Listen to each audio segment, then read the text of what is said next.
شروع اللہ کے نام سے جو بڑا مہربان نہایت رحم والا ہے۔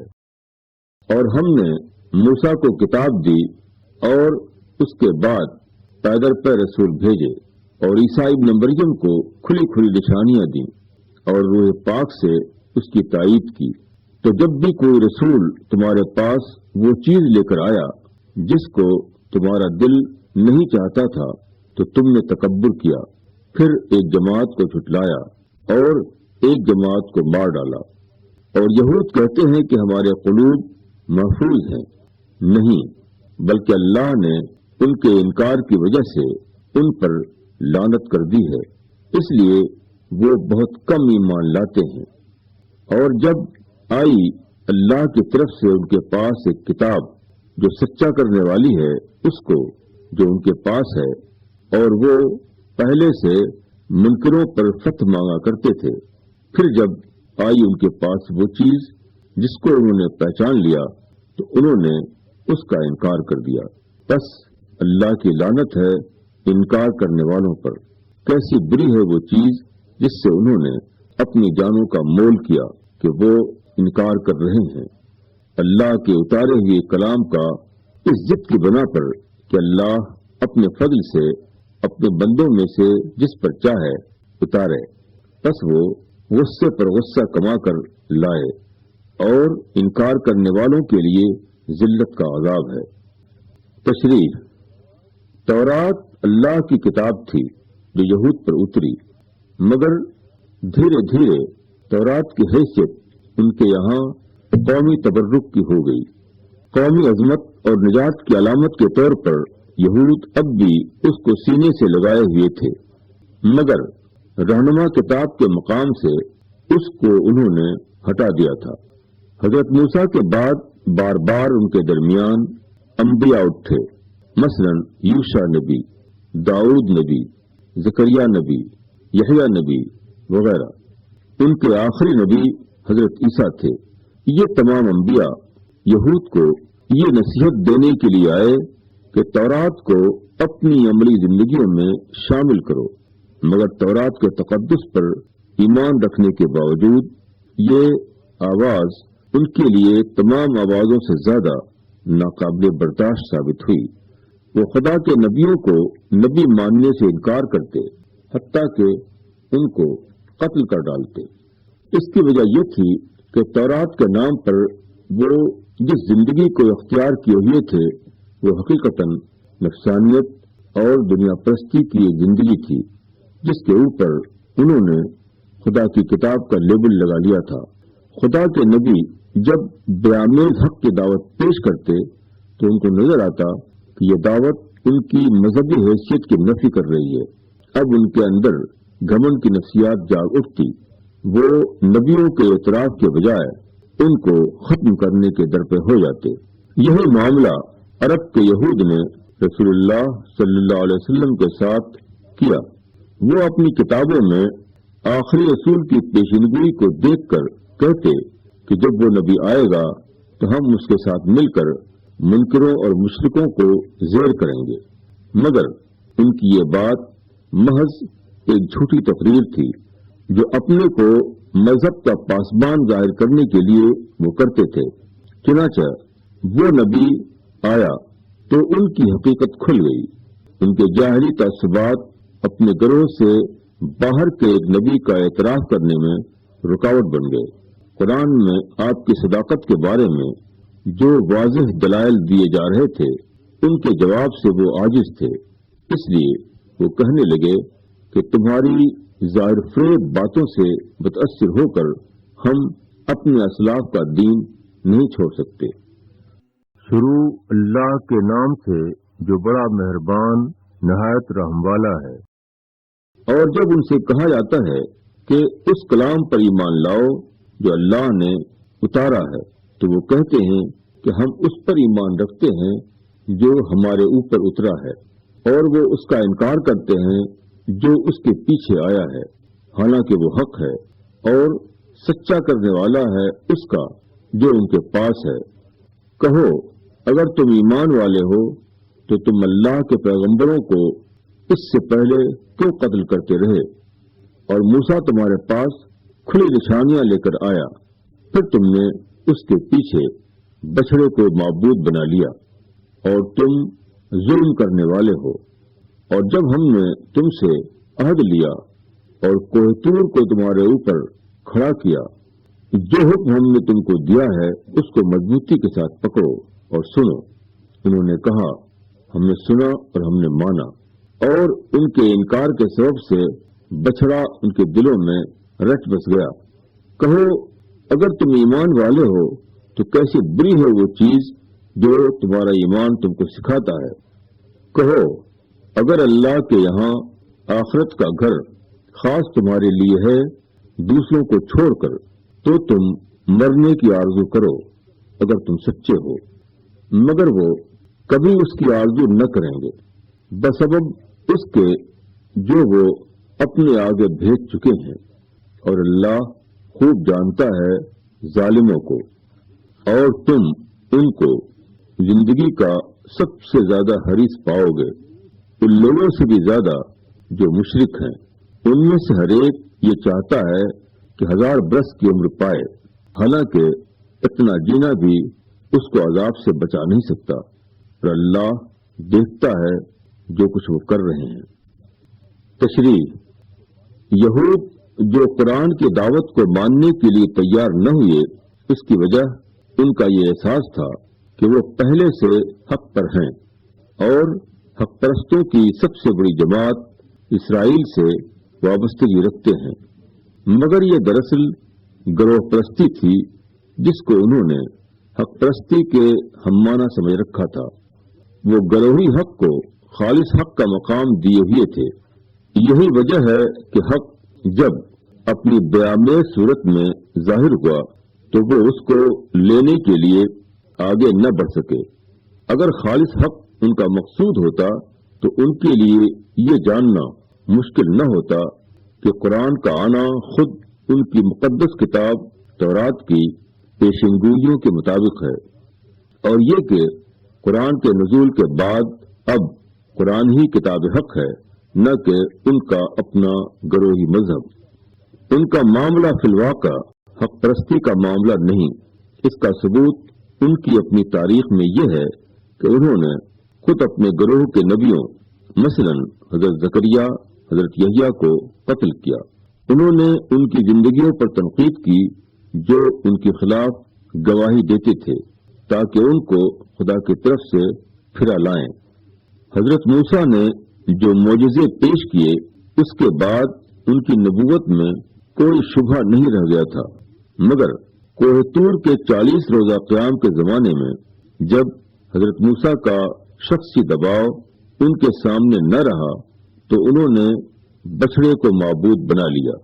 ان کے سر پر پہاڑ کھڑا کر دیا گیا، تب بھی صرف وقتی طور پر جان بچانے کے لیے انہوں نے کہہ دیا کہ ہاں ہم نے سنا، مگر اس کے بعد ان کی اکثریت بدستور نافرمانی کی زندگی پر قائم رہی۔ اگر وہ سچ مچ خدا پرست ہوتے تو ان کی ساری توجہ خدا کی اس دنیا کی طرف لگ جاتی جو موت کے بعد آنے والی ہے، مگر ان کا حال یہ ہے کہ وہ سب سے زیادہ موجودہ دنیا کی محبت میں ڈوبے ہوئے ہیں۔ شروع اللہ کے نام سے جو بڑا مہربان نہایت رحم والا ہے۔ کہو کہ جو کوئی جبریل کا مخالف ہے تو اس نے اس کلام کو تمہارے دل پر اللہ کے حکم سے اتارا ہے۔ وہ سچا کرنے والا ہے اس کا جو اس کے آگے ہے، اور وہ ہدایت اور خوشخبری ہے ایمان والوں کے لیے۔ جو کوئی دشمن ہو اللہ کا اور اس کے فرشتوں کا اور اس کے رسولوں کا اور جبریل و میکائیل کا، تو اللہ ایسے کافروں کا دشمن ہے۔